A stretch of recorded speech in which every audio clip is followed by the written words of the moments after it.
how to put your real estate business together. And we wanted to talk about it more in detail. Right, so we're going to talk about having your own business plan and being as clear and concise as possible and really working it, not just a one-page business plan, a more comprehensive one for yourself. Why are you doing this? Because you want your business to grow and succeed. So therefore, you're going to kind of force it to grow and succeed by looking at these steps. So number one is like understanding the importance of your work, And then here is what it is between a bridge between your business and your logic, And then how you can connect them together. And your understanding of your business, right? So you want to understand your business and really deep dive into your business plan. Don't just let ChatGPT write your business plan. We're looking at what is it clear? Is it clear to you? Is it straightforward? This is clarity. Is it straightforward? Is it easy to understand manner? What's the second thing I really want you to really focus in on? Conciseness. Really is important. You need to talk about and maintain the important points and attention to your audience, which is super important. The third one is you need to be confident that your business plan is going to succeed. You need to trust yourself that this business plan is solid. And also the fourth one is the visual. Use the slide or the vision board, something that take you through all of the vision that you have for your business and enhance it in that level. And honestly, I want you, if you can present it to somebody, that's even more amazing. If they have questions, you can kind of prepare answers to those questions so you can even make it more thought out. If you don't have anybody, that's okay. But if you can think of questions that are outside the box to kind of really put it in there. Maybe there's things you hadn't thought about, so maybe we need to break it up. Maybe we use ChatGPT at this point to break our business plan apart so we can see where we need to focus on how to fix it to make it even stronger. Then after that, we're going to really put our presentations together on paper for ourselves to really, really take it to the next level. Exactly. Therefore, you can use some elements that visually connect you with your business plan and goals, and this way you can incorporate effective visual. Like, for example, if you are familiar with the charts or graphs, that helps you with the financial projection of your business plan for your real estate, or even the market analysis, that's going to help you.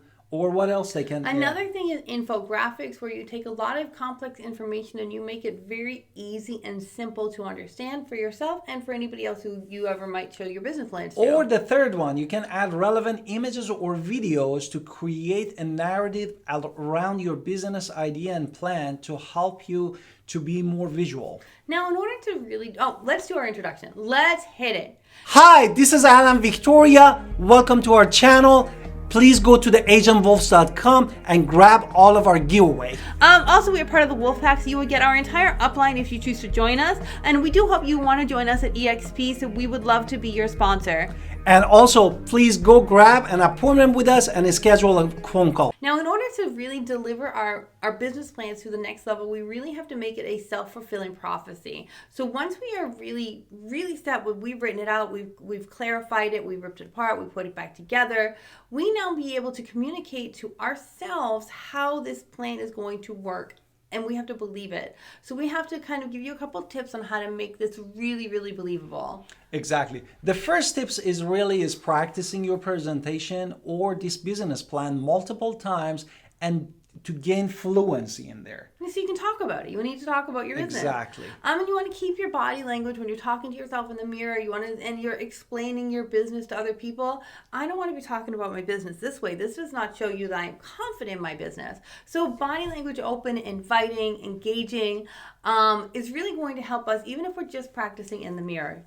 The next thing is making eye contact when we are looking at the camera or talking to you to build a connection with our audience, which is you, real estate agent. Ourselves, when we're talking about making sure we are really good at this business plan. So we want to make sure that we are always really believing in ourselves. We're not just writing it down and never looking at this plan again. We are really, really focused on this plan and how it's going to work. And the next one is going to be pacing. Make sure that you know all your key points, front and back, and you can say it without rushing through it and you're not embarrassed by it because this is your business plan.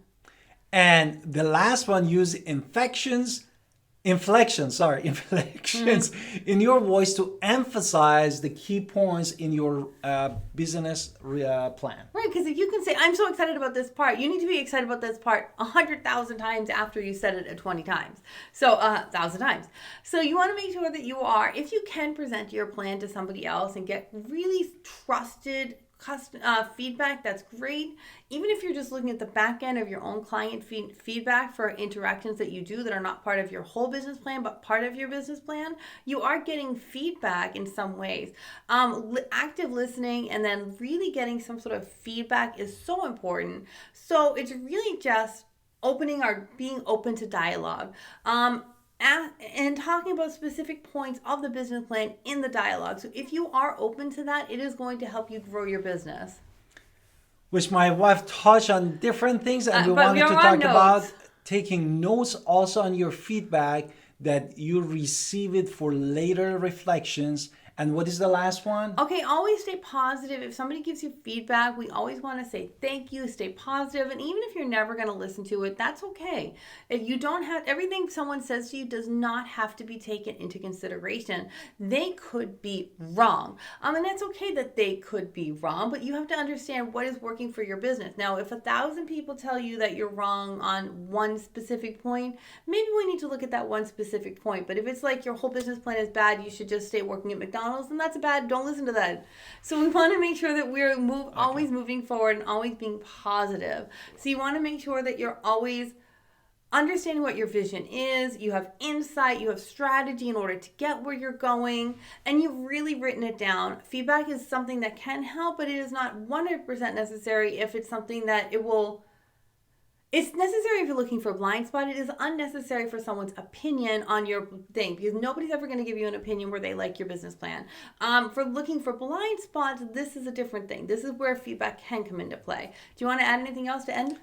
No, and I wanted to ask you to go to our website, agentwolves.com, plural, and grab an appointment on our calendar with Alan Victoria Pinder, which is us. We'd love to be your sponsor at eXp Realty to flourish your business in real estate, and also watch those videos.